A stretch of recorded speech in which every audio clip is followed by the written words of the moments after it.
Helen, therapist, author, and your host of the I Don't Think We Talk Enough About podcast, where each week I'm joined by wonderful guests who bring their warmth, wisdom, and wealth of experience to talk about the things I just don't think we talk enough about. And this week I'm thrilled to be chatting with not one but two guests. I've got the wonderful team behind the brilliant podcast Women Are Mad. Psychotherapist Jen Cox and Salima Saxton, a relationship dynamic coach. Both are joining me today and we are talking about copycats. We are bringing real life scenarios and delving deep into what makes someone copy and why it can cause such a fear of threat to our identity. Jen, Salima, welcome. Thank you. I am so pleased you're here with me today. So Thank you for having us. Yeah. Oh, it's so gorgeous. We had to start clicking record because we were just chat. Yes, naughty. Before we've got so much to talk about. Now, Jen, you're a psychotherapist. And you've written, and actually we're not here to talk about your book today, which I'm really sorry, but I am going to mention it. You wrote the book. I'm going to show the camera. Women Are Angry. This is brilliant, absolutely brilliant. I can't imagine what it took to write. Yeah, it was painful. I think I cried through most of it. Oh, I can imagine, because I was saying to you off camera, even reading it and starting reading it, I only started reading it last week actually, I felt so much come in and so much self-reflection about my own anger. And I know this podcast is not about anger, but what I found fascinating is how it took me so long to connect to my anger. And I always remember saying to my therapist years ago, I never get angry. Yeah. As if it was a badge of honour. Yeah. Never get angry. I think that's what we found, isn't it, with most of our guests. And even me starting Yeah, the that's podcast. true. I mean, Yes. ridiculously enough, starting this podcast, I was like, yeah, let's do it because of your amazing book. What an extraordinary thing.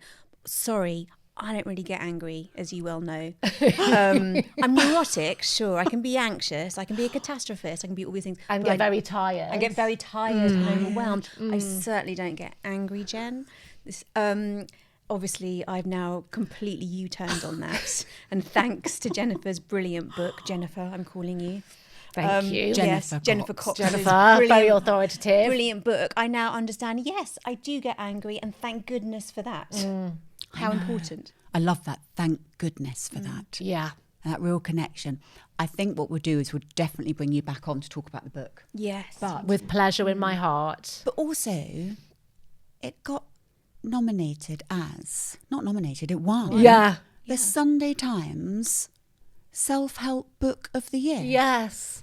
I mean, Isn't that incredible? Yes, right? absolutely. Thank Yeah. you. That's incredible. Yeah. And well deserved. But I think the thing amazing. that struck me as most incredible about it was that it's got women in the title and it won an award. True. That's quite rare. True. But also it I says hear so much, like a debut writer winning that. It is massive. It's massive. I would assume normally it's someone who has... It's normally men, like, Yeah. honestly, when you sort of look back and when you look Scabble. at the list. Yeah, Yeah. that's it. And or it's kind of, really, like if you look at the whole list, all the books that win in the year, it's men mostly. No, well, honestly, well done. It's just incredible. And I'm so looking forward to finishing it. And when I've finished it, come back again. It will be amazing. Thank you. But I found out about you through your book, actually. I think I'd seen someone else promote it on Instagram. I was like, the colour, the title really gripped me. And I started following you on Instagram. Your Women Are Mad, and then both of you separately. And interestingly, you put a post on, and I love your podcast, but you put a post on about copycats. And I thought,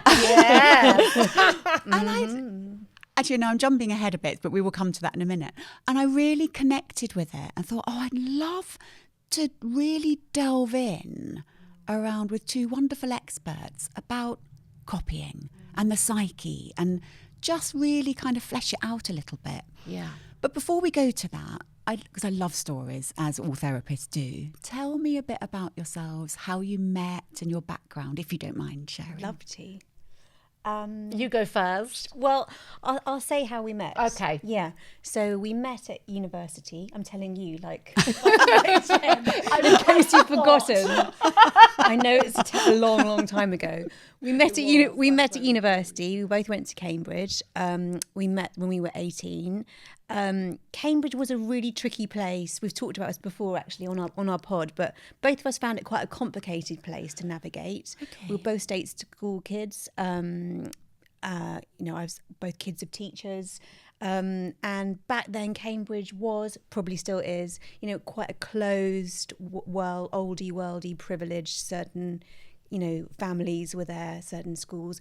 I just didn't understand why everybody knew each other already. And why everyone could ski. And also what this uncomfortable feeling was. I was really thinking about this the other day, actually, like with a kind of very visceral memory of in your body how sort of out of place it was possible to feel there. Alien. Very alien. And I don't know what that is quite, but I think it might be class. I think it's class, and I think it is the demand of assuming you're worth something. I did not think I was worth loads. Not in a particularly negative way, but I hadn't been brought up to think that the world would gift me that much. I knew I had to graft. And I think that was part of the alien for me anyway. Maybe that's it. But it is a very specific kind of experience. And that's obviously why we were like drawn like little magnets to each other. How lovely you found each other. And as you're talking, and the therapist's coming out of me, thinking about your nervous systems, and I'm sure you work with the body a lot as well, just not feeling safe in that environment. It's not a safe environment, is it? It's your not. Nervous system at all. I felt uncomfortable in my own skin. Yes, I think I the imagine. whole time. You know that. Yeah, and I mean, and also the way the terms work, they're 8-week terms, it's really intense. Everyone pulls all-nighters, they call them, to write the essays and everything. So it's all about adrenaline and more and intensity and like, are you going to make it through one-on-one supervisions with like these imposing dons, blag your way through it. It's very kind of like chippy kind of present yourself. So, the dropout rate back then was really high, and I'm not surprised.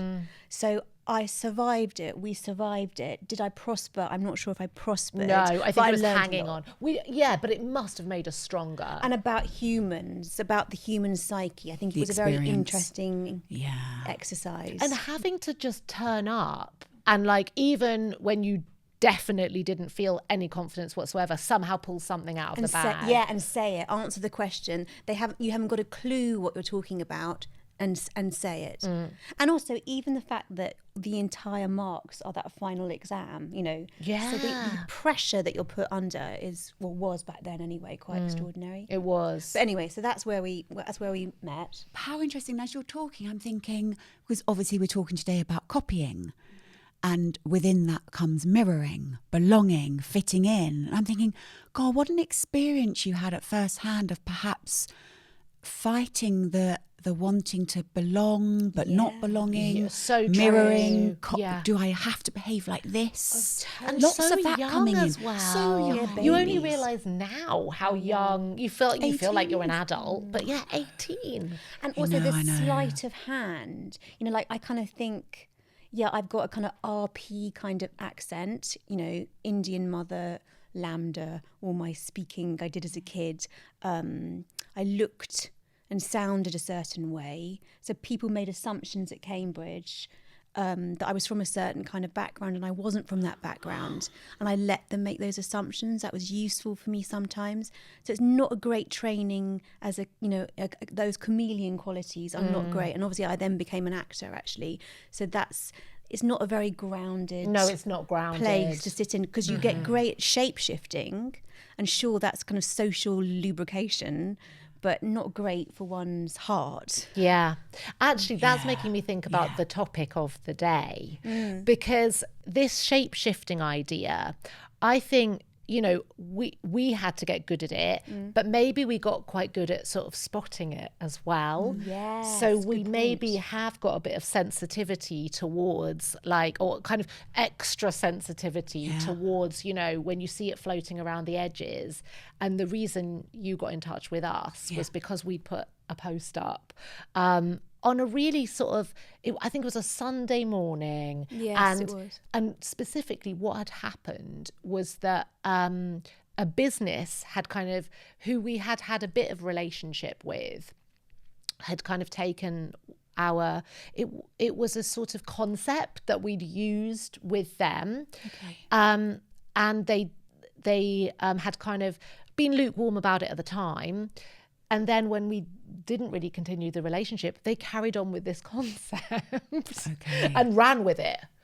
And it just really stung, I think, on top of a couple of other incidents that we'd had where, again, it's for us, it's when a sort of a business takes something and makes money out of an idea that is meant to be kind of open, very community, very much about bringing people in, sharing, empowering, and it just feels so cold and wrong. I love watching you where you were speaking, and I was thinking the words you were using as well, so interesting, where you say, and I've thought about this a lot with copying, taking something from you that isn't obvious, but it feels like it takes something from you, and then you counteracted with, but how you normally are is sharing, togetherness. They're so different, aren't they? That's so true. The two feelings are so different, and they create such a different feeling inside. But I love that. You got your hand. Yeah, up. I love love that. I'm literally like, Good girl.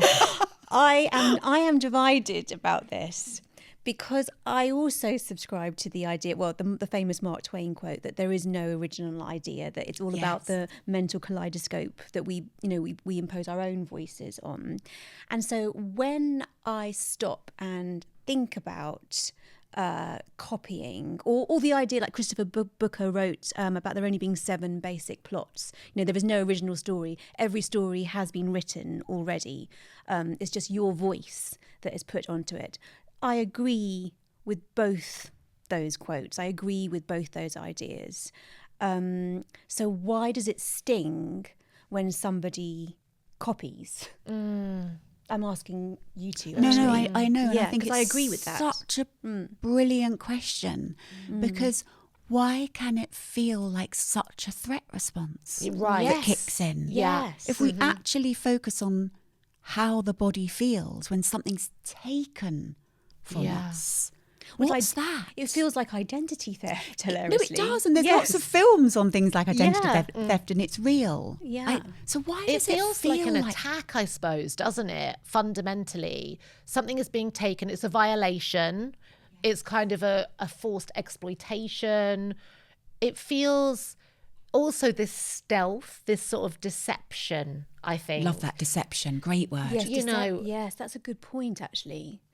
But why? So why? I mean, I'm interested in your therapist's point of view, both of you, because if we all know that imitation, the sincerest form of flattery, you know, no original idea, why do we still all go to threat rather than me going, oh, great, I'm onto something here, detective. Everyone's loving this. They're all doing their own version. Brilliant. That makes sense to me, and I relate to that. I think, yeah, that's great, Salima. But there's still something in me that goes, oh. Yeah. Yeah, and I love that honesty. I think it's... What is it? Well, I do think it's a kind of jealous resource guarding. So it's like you've got something that someone else wants. You would share it. Like if they asked for it, beautiful. If they asked for it. isn't it? And writing a story. So the whole kind of Mark Twain thing, you've written a story, you've shared it with the world. Someone else comes and sort of takes an element of that story and goes and does something else with it, or just has a different interpretation on that, on that narrative. that's the point. That's art. That's creativity. Yes. And sort of curation out there in the world, all these ideas layering up and sort of growing. But somebody coming and sneaking round the back. It's round the back. You're absolutely right. Whereas if I say, oh, Jen, I was so inspired by your book, Women Are Angry, I've interwoven that idea into part of my novel. I'm using it in my coaching. God, that'd be amazing. Maybe I will. Go ahead. Everybody. Or for example, so as part of Women Are Mad, we run coaching programs, but we are very aware of using Jen's psychotherapeutic work and her written words in Women Are Angry as part of it. So when I'm coaching clients, I am very open about, buy Jen's book, please, but also that some of this, what I'm talking about in terms of anger, I have learnt from this. Yes. So is there a copycat? Am I being a copycat in using that? Well, no, because there's an openness and there's a dialogue between us. And that's the point. And there's an agreement, an implicit agreement even, right? Yeah. And it's like, I guess how something splits off, isn't it? It's how something begins as a seed and then grows branches. So that's that natural evolution of an idea. Yes. And I guess, I would come back to this, the not giving permission, the stealthy, the deceptive. That's the problem. And I think that's the bit that feels so painful when it happens to you and makes you feel like a victim of something. Yes. And that, when you're going right down there, here. It's really reminding, and I talk about him a lot because I love him, but Gendling's work of focusing. Oh, who's this person? He worked with, he's a psychologist, he worked with Carl Rogers. Okay. And he developed focusing. But actually he was quite pioneering in his time about really connecting with what was going on in the deep, murky part of the body. Where you then say, that's it, that fits. And I've always loved that. And he's got the books about how to actually do focusing. But when you did that, it's that deep, murky bit of something feels off. Right. Yes. Something feels deep down off. And you can't always quite connect with it. I guess it's gut instinct. Gut instinct. But it really can knock you off guard, can't it? Yeah. It can is unanchor a word? Unanchor you. Yes, totally. Completely unanchor you. And safety brings me back to the idea of safety. Safety is something, as Jen well knows, I'm totally obsessed by. Because I've always had to work quite hard to feel safe. And it's something that I struggle with even now, actually, understanding that I am safe emotionally in all aspects of my life. And that's to do, obviously, with my family of origin. But I wonder if this imitation, as you say about the scarcity of resources, if it links to that. And also what feels unfair about that is that if you're starting from a place of generosity and kind of bountiful, and we always say there's enough for everyone, all ships rise, more. Yeah, together. Together is better. Yes, together. Always. Yeah. But also, that I have to say, that is something that we are really passionate about. And because it gets a kind of like, people find it quite naff. Oh, women supporting women, empowerment of women. Oh, sisterhood, blah, blah, And I think people can get quite cynical about that idea. I think it is the most vital thing ever. Especially nowadays. Yeah, and all I have seen in Women Are Mad, as a writer, as an actor, even as a coach, any aspect of my life, actually including motherhood, frankly, if I can be open with you, and you can be open back, and we're generous with each other. Oh my God, it's like a life-saving moment. But even the way you're talking there, it's as if it's scarce. Yeah.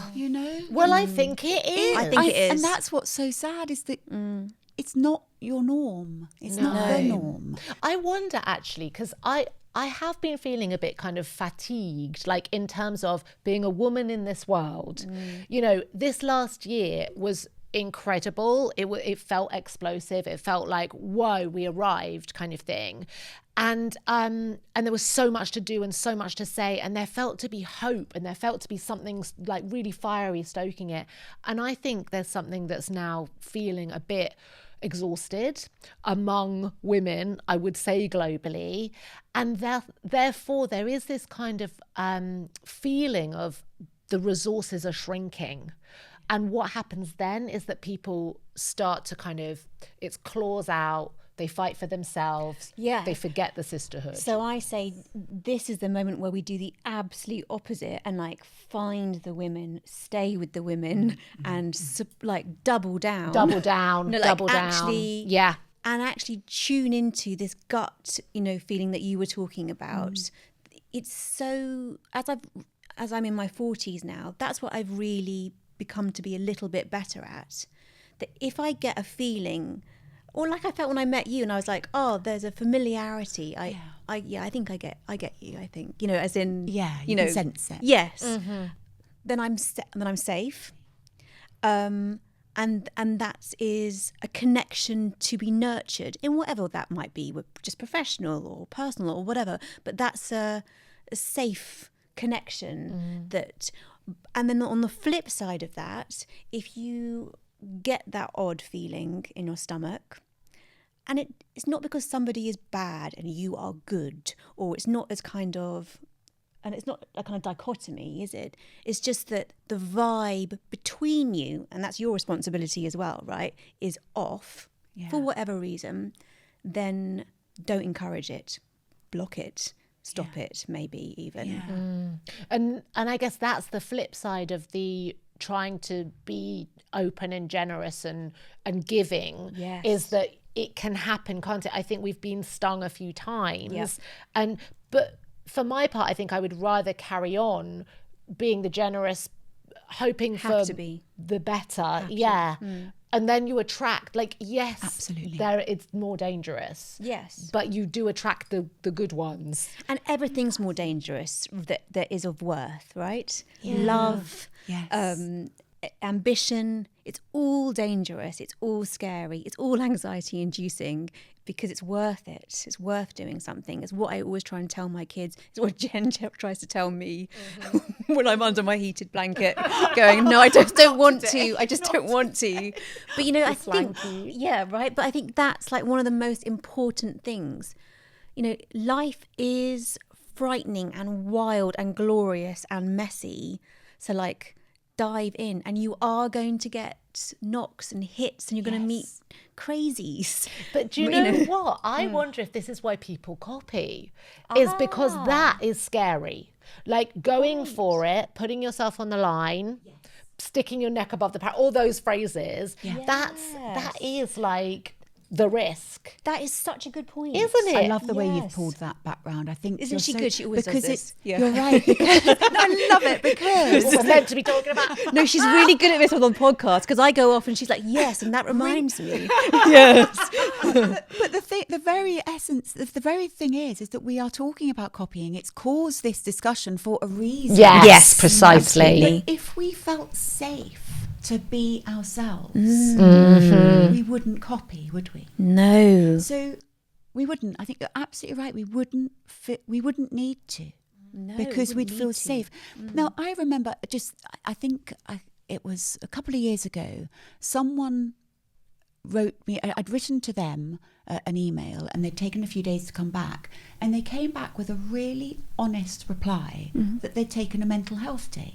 Oh. Great. And they said, I was just feeling really meh. And I was like, I'm just taking the day off. Now, I didn't know that person that well. And I thought, I wish I could be that honest. It's not honesty, is it? That sharing about my human experience. Yes, maybe. Just vulnerable. And so we copy to avoid vulnerability. Yeah. And I was thinking about, and I'd love your view on this, both of you, about, we were talking about it off camera, but about mirroring, fitting in, belonging. When is it acceptable? When do we start criticising it? When do we say, that's off limits. But Yeah. that's okay. It becomes really difficult It does. territory, doesn't it? Yes, because I was thinking about this as well, because I was thinking, well, that's how we learn, mirroring, Right. mimicry. You know, that's how our brains are wired, isn't it, from the very earliest moments of our lives. We're born. Yeah. Looking at a caregiver. It reminds me of how I used to crimp my hair. And by the way, I mean, don't crimp your hair if you have thick, frizzy hair. It just doesn't work. But in 1993 or whatever, when you love Marie Claverton, I think her name was, who I idolised. Who was that? She was at my school. Oh, I thought it was like a singer. I was like, I was thinking more Brian May. No, not Brian May. I love the way we bring in the surname when we go back to school. We do. Yeah. We never do that as adults. No, we don't. But at Marie school. Cliverton, yeah, I think that was her name. And Marie, if you're out there, I'm Marie sure C. you still look beautiful. You were an inspiration. Yeah, Marie. she was. So I copied her faithfully with my NHS glasses and all my books and my kilt down to my ankles. And I, it obviously didn't have the same effect as Marie's effortlessly crimped hair and blue eyeshadow. And Wow. I was really in awe of her. Yeah. But I wanted to mirror her, copy her, to feel safe. Homage to her. Homage to Marie. To feel that I was part of something, which actually I wasn't really part of at school. I wasn't. I found myself a bit later on, but at 12, 13, I was a bit of an oddball. So it was a need to, be part of the school tribe, I suppose. Yeah. Sorry, continue. No, but that's a beautiful example. Yeah. I mean, I was wondering, Jen, I'd love to know your view on this or your kind of thoughts on it. I was thinking, teenage years are so important, aren't they, for identity? And I meant to bring a paper that I'd read and I forgot to bring it. But identity, particularly with girls, is a really tricky time. We're meant to be finding ourselves in our teenage years, aren't we? Our identity and finding out who we are. Do you feel, from a therapy point of view, psychotherapy particularly, that we could get stuck if we don't work through that, like stuck in that? That's good. Do you know, stuck in our teens? Yeah, Like we so haven't maybe quite. there are some people who are still in that space more than others. Yes. That's a really good point. Yeah, and that's making me think about confidence and self-esteem. Yeah. Because like you're saying, in those years, of course you had no self-esteem. You were 12 or 13. I mean, who has? And you are literally just this sort of little embryo trying to piece things together. Marie did. Marie did. What was the difference? Marie had it. Why did Or Marie did she? have it? No, did but she? Yes. But sorry, go on. Exactly. But Very interesting. And maybe Marie realised later on that she didn't have it. Okay. And also was her armour, maybe? Or... Maybe it was. Maybe it was. And maybe she was going for like someone else's look. Who knows? Brian May, Exactly. Dominoes. The dominoes. Yeah. So I was thinking about there being then certain people who haven't, and I think this is such a good point with the teenage years, who are still a bit teenagey. Right. And sort of unformed emotionally, bit limited emotionally, haven't done any looking at themselves, wouldn't know how to begin, and so look to other people that seem to have got it sorted. Yes. So why, if that's the case, why do we get so cross with them? Because we should feel sorry for them. yes, there's a sadness that underlies it all, isn't Yes. there? But yeah, so why are we so threatened and furious? Why don't we just go, oh, poor you. I really feel for you because you obviously don't know who you are. You're not sure of your own voice. So take more of mine. Have more because I can feel you don't know. Yeah, why is that not? It's such a good point, isn't it? Because so often you do get those like reflexes to look after and nurture, don't you? But you really don't with this. No, you it feels don't. repellent. Your identity, you're right, repellent, but your identity feels so personal, doesn't it? Yeah, Like it's that almost as if that's all I've got. I don't know. Yeah, that is it, I suppose. It is like taking the shirt off your back and then more. Then the skin off your back. No, it is. But also, I wonder if it is also about, I was going to say death. Stay with me. Love a bit of death. I know you do. We always get to death. But I wonder if it is also about aging, time running out. I've only got to, this is unconsciously, and you, please, you two as therapists, tell me a better way of putting this. But, worrying about there only being a certain amount of ideas in my head or a certain amount of ways of doing things. So if you are to take some of that, is time running out for me? Is there a ticking clock? Like, I wonder, do we get more sensitive to this as we get older, as we approach midlife? I don't know. With the cocktail of emotions and hormones as well. They're fun, aren't they? Fun times. They're fun times. Oh, there's a lot happening. Yeah. No, I think I love that. I love the way you brought that in. Yeah. Like an end to it, or a limited. I mean, you talked about resources again, didn't you? Limit. It's not limitless. It's limited. And maybe there's also a kind of feeling that, what was I going to say? There's little to go round. But you've got a bit more confidence at that point as well, because in a way, it's like, what is there to lose? So you've gone all out, and maybe you've sort of gone, I'm going to take these risks. Higher stakes, is that what it is? Yes. So we're like, hang on. I know, maybe for us, particularly in the kind of age that we all are, I wonder if it is higher stakes and like, we've all come so far. There's been so much to do to get here. And now you're copying me? Whereas maybe one can wear it a little more loosely, when you're younger. It feels better to wear it loosely, actually. As you did that, it's like, actually, if we do shake it off. Yes. If we do shake it off and take your approach of, it's actually really sad, doesn't that feel better?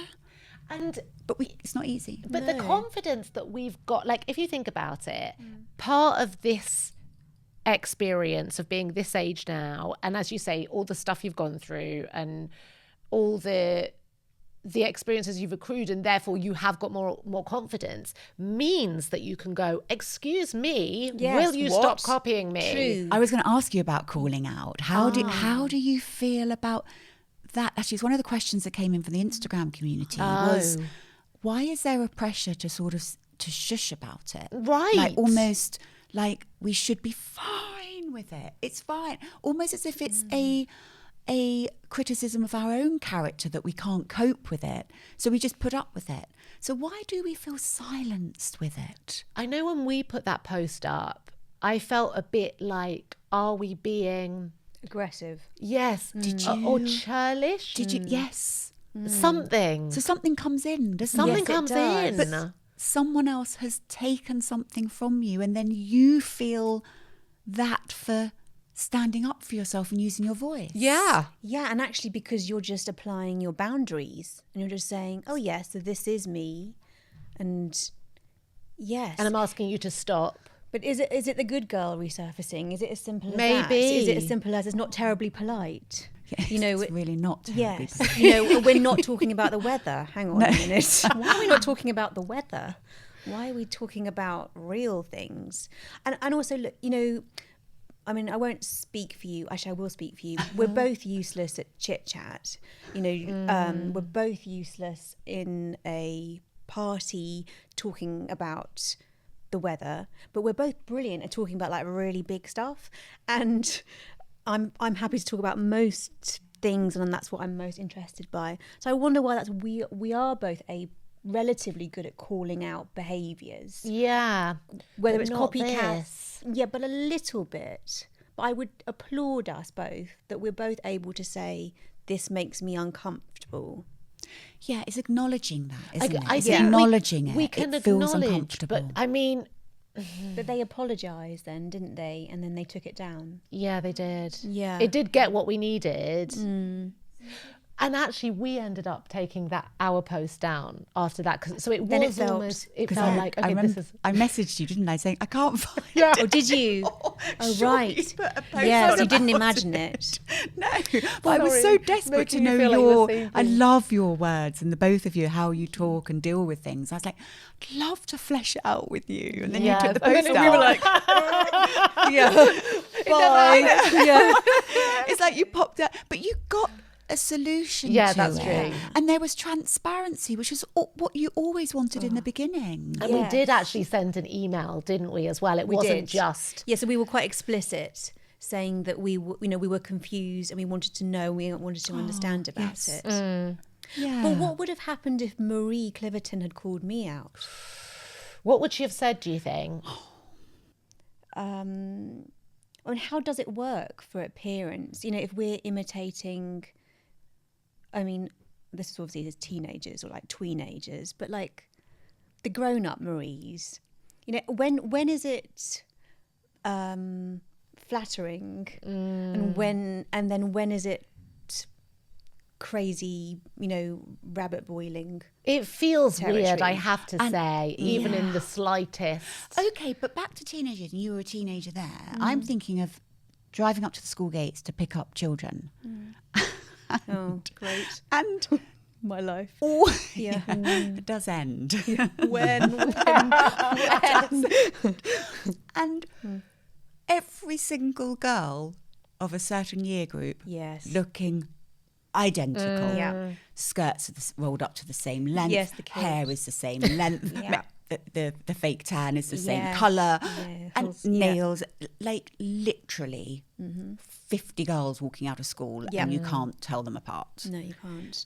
But that's okay because you're belonging and no one's sort of taking ownership. That's a good point. What's the difference? And also, why? Like, I think about my own girls with this. They've been brought up to really express themselves. They've both got, relatively healthy self-esteem. Yet they both have, they're in line with The you know, tribe. the tribe. But they're both quite free-thinking.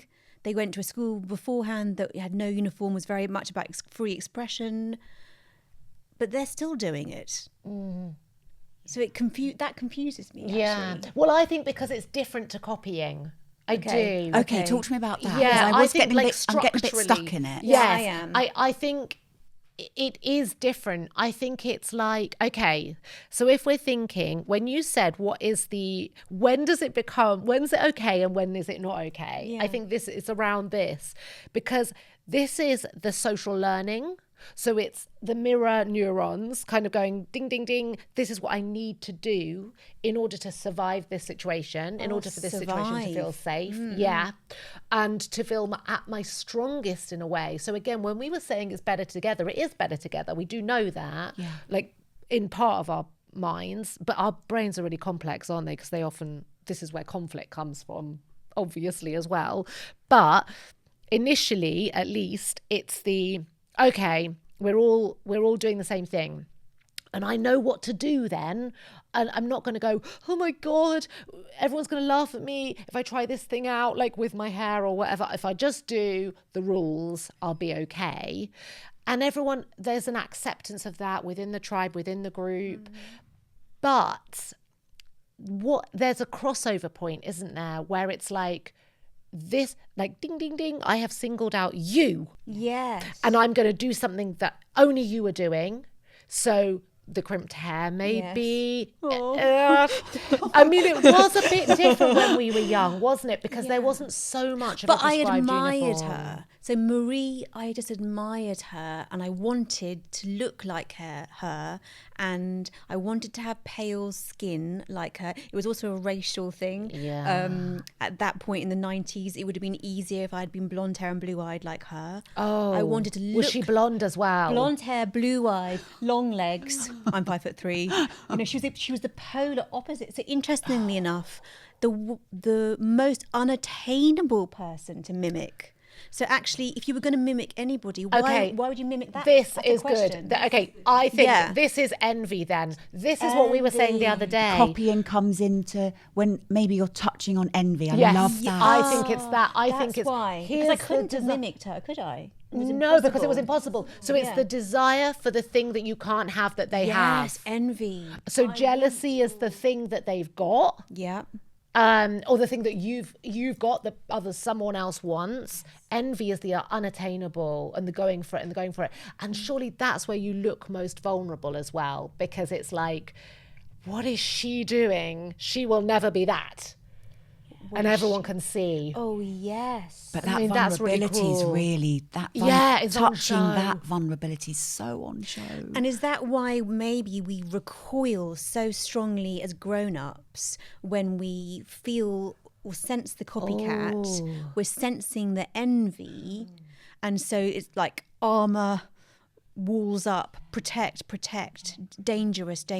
And it's like the wounded animal that we want to distance ourselves from. When you've got a kind of pack of animals and one is ill or wounded, weak in some way, they don't look after it. No. They leave it behind and they like go, oh, you're weird. And what if I catch that disease? So they leave it. And maybe that's what we're doing when we sense envy in others. And yes, you could infect me. Yes, with your vulnerability and lack of self-esteem. That's not a good emotion I want around me. Yes. I think you've really... Oh, I like that. Really do you think touched. This is it? I wonder if it is. And I wonder, and as you're saying it, I'm thinking, I wonder if, because we're three women sat here, I wonder what a guy would say if he was sat here. Do they feel it? Do they get that? I don't know. I've never... That's so interesting. I mean, think of Carl. Yes. Yeah, my husband, who Jenny knows very well. Okay. I know what he would say. He would say, I'm just not interested. I'm doing a terrible impression of Carl now. Go again. He would just say, I'm just not interested by what she's doing, what he's doing. What's that got to do with me? I'm not interested. Like, I've got my stuff to do. So I know, I mean, we've been together about 20 years. I know with him, he envies sometimes this, he's like, oh, I wish my business was worth this or whatever. But it's a flickering thing. He comes back to himself. He's just not that invested in what you're doing over there. He's like, well, but you're doing, I'm not doing that. So and anyway, maybe bye. It spurs him on. Like it's more of a competitive thing if it's anything. If anything, but I think it just comes back to him. There's but blinkers on. But do you think it's because they're socialised in such a different way to women? Because men like scrub it out on a football pitch in general in those ages. Yeah. Like when girls are absolutely studying who's what's happening, all the hierarchies, the power. And sense check. Because that's the other thing. Like I would say he's very emotionally literate, of course, but as well, and I would say the same of yours, as much as I love him, that they're both just wouldn't be aware. Mm-hmm. If our friend over here was silently crying, I can tell you all three of us would immediately go, there's something wrong over here. And our partners would just be like, well, she didn't make any noise. So she didn't say she was upset. Right. If she said she was upset, Salima, I would have done something. But she didn't say that she was upset. So what could I do? Whereas my sense would be all of us would be like, let's check in on her. Is she all right? Yeah. What's happening? Let's stop recording. Is everything... Yeah, no, I know, of course. Yeah. Literally on... Everything firing. Yeah, I think we're so vigilant. So, and in a social way. And that takes energy. That's the other thing, right? All Huge of energy. just such drain on energy. You're so right. I can feel myself going, it's right? literally taking How are you resources feeling? from How are us. you All the feeling? time. Is she okay? There's resources going. Yeah. And then I just think no wonder certain people, men, get so much done in terms of personal ambition. Because if you're not sense checking this poor lady over here in the corner, Christian lady over here, and checking on everyone else and thinking, oh, but he looks like he wants us to finish up or whatever, then you're just getting on with achieving your aims. And you're not noticing when someone is maybe sliding around behind and stealing some of your aims. Did you see how she linked back to Yeah, the theme I of the episode? loved it. This is really good. Thank you. Because that's that, isn't it? That's our energy being drained when we go, oh no, they're weak. Yeah. They need something from me. Yeah. I haven't got anything to spare. As you say, it's taken us this much to get here. And I think what's also doubly painful with our situation is that we feel like we're trying to give all the time. You know, it's like the building of the community. You know what this is like. Yes. It's joyous and it's so rich, but it also is hard work. It's so for really someone to hard just come in and go, work. thanks. No, you're absolutely right. It is hard work. And, you know, we're all on Instagram. We know what that's like. And it actually, as you were talking then, I was thinking it does really dip into elements of comparison as well, doesn't it? You're comparing yourself. So She lost her mind when she joined Instagram. Oh my God. Because she's such a kind of like the Freudian psychotherapist joining Instagram. God. that is the beginning it of a doesn't joke. really align. It? It doesn't align. It doesn't align. I mean, It's very jarring. there are times that I want to shake it off, but it's now so part of what I do. And It does. And It you're gets brilliant in. at it. yeah. And you manage to do. But you see, I think she manages to do it in a way that is very much about your own voice, and it's not. So bringing it back to the theme of the episode, it is not. It is not about the. You're not making comments on other people's ideas. It's very much you're bringing them into your conversation and your voice and your way of doing it. That's why I think we all love watching and seeing what you're doing, because it's a distinctive voice that you've created. But do you find then that you get people coming in and sort of trying to take from your resources? Well, she's a queen, so it's different. It's different. It is. We're scrabbling All around. I'm asking moving my Andy, cuffs and like uncomfortable with it. Okay, let's go again. I would say of course you see lots of things happening I have a big community. Yeah, I'm going I do. to see a lot of interesting people out there. But what I love is the people who message me with a post they've written, and they've said, I just want you to know that I read your post, was so inspired, so I've written this about it. That's I would hate beautiful. you to think I'm copying. And it feels that so is nice. unrelated to my post, but it obviously just inspired a thought process. That's gorgeous. What lovely energy Yeah, that is. it's so courteous. Courteous, transparent, Transparency, honesty. lack of deception. Exactly. Yes. So you just, how can you not embrace that? Thank you so much, you know. And then I do take your opinion really seriously, actually, about when you said about that feeling sad for someone who can't do that, because there's some blatant, I see it, I'm not talking about myself here, blatant copying, where I've seen other people's posts, like high experts, put on other people's feeds and the name taken out. Oh, no. And they're claiming it. And I'm just like, I can't imagine. The audacity. But I wonder whether they even think about it. I think they don't. See, I think this they is what I want to say. don't. I really wanted to bring in today, I think we've got a bit of time, to talk about subconscious copying. Unconscious copying. Because I don't think it's always conscious. I completely agree, and this is why when this one kind of lost her mind when we joined Instagram. I want to hear all about the losing your mind Well, of because I think it was linked to this, actually. I think it was because I had to kind of like Explain the rules. explain, There are rules. basic. I mean, Let me hear your rules. Gia, your daughter, would be like, what? Jennifer Cox? No, because there is going to be people are going to like repost something and allude to something that you've done, or not like something, not follow you back. Oh, I hate that so much. handle I that. hate that so much. Because I really, I know. Go on, say it then. well, Yeah. if we're talking unconscious, Yeah. this is I'm this recrossing is my the legs and stuff. getting comfy here. I was going to really swear. Well, we disagree on this, but Yeah. I will listen to you as a Freudian psychotherapist at this point. Go. So, Yeah. I think there is something very, like, we know about the sort of surface stuff that Instagram does to our brains, you know, but I'm really interested, and I don't think there's been enough thinking yet about what it does to the kind of deep structures, like, of our mind, unconscious mind. And I think that, you know, there is something about, and this is even more superficial, I would say, but on the social front of it, as in the social learning that we were talking about, you know, in the playground and all the rest of it, what does it mean, the power play of somebody? So you've gone, oh, I like you, and I like this thing you've done, and like, and comment, and they just go, and worse, they go, thanks. No.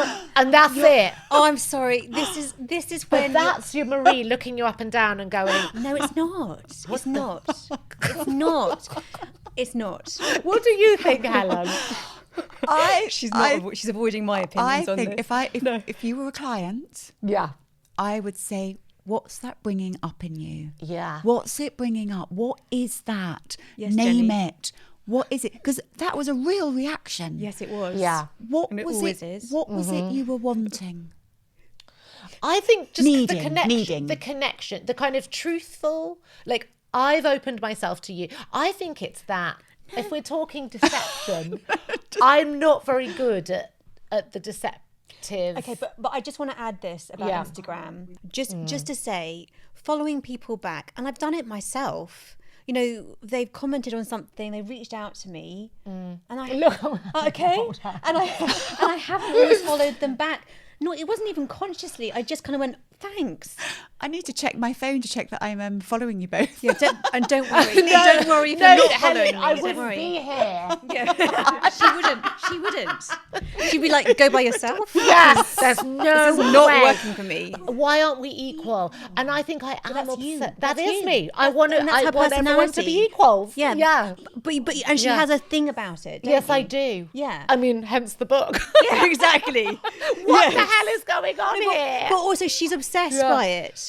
You Yes. know, so even in our real life. And I think as a kind of separate thing that is to do with, like, unconscious and, like, a more analytic way of looking at Instagram, I think it does obey the same rule, because our brains, it's our brain, it's social connections. But you're not taking into consideration the life of the human who is holding the app with her hand and is drinking a coffee and answering the question and running for the train and doesn't follow you back. I think, though, the people I'm thinking of, that like, there are totally people like that. There And are I think, moments. But there's sometimes it can be more than that if it's, you notice it's someone. Exactly. Okay. And you Okay. see everything, and you see everyone there carefully following. And you think, no, this is Yes, I strategic. see. This The is, you curation. stay down there.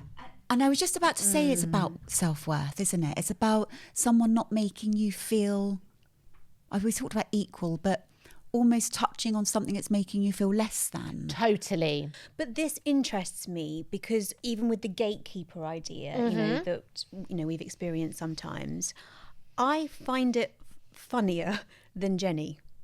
So I'm more amused by it, aren't I? Just generally. So what we've noticed, because we sort of arrived, like, almost quite quickly and sort of muddled our way through, but blundered our way into various rooms. So there were people in those rooms saying, what are you doing here? And then there were some people like you, for example, who were like, great, come into all the rooms. Yeah. Yes. And we really remember me. this, Yes. because it's really painful when it's...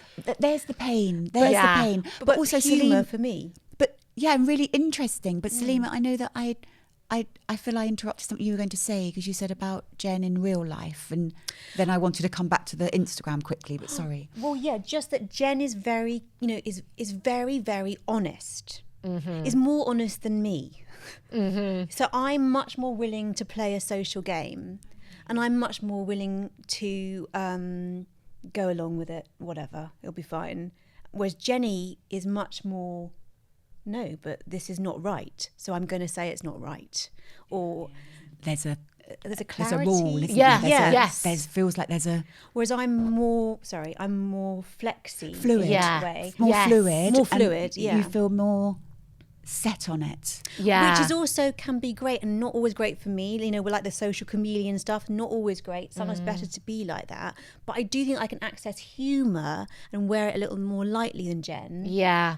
Whereas there of are that. some things I just, there were like my rules in the sand. Love that you can. I'm not as. So what I don't do you find think? humour. So do you? Yeah, go on then. What do you find? Don't find it very funny. You don't find it funny?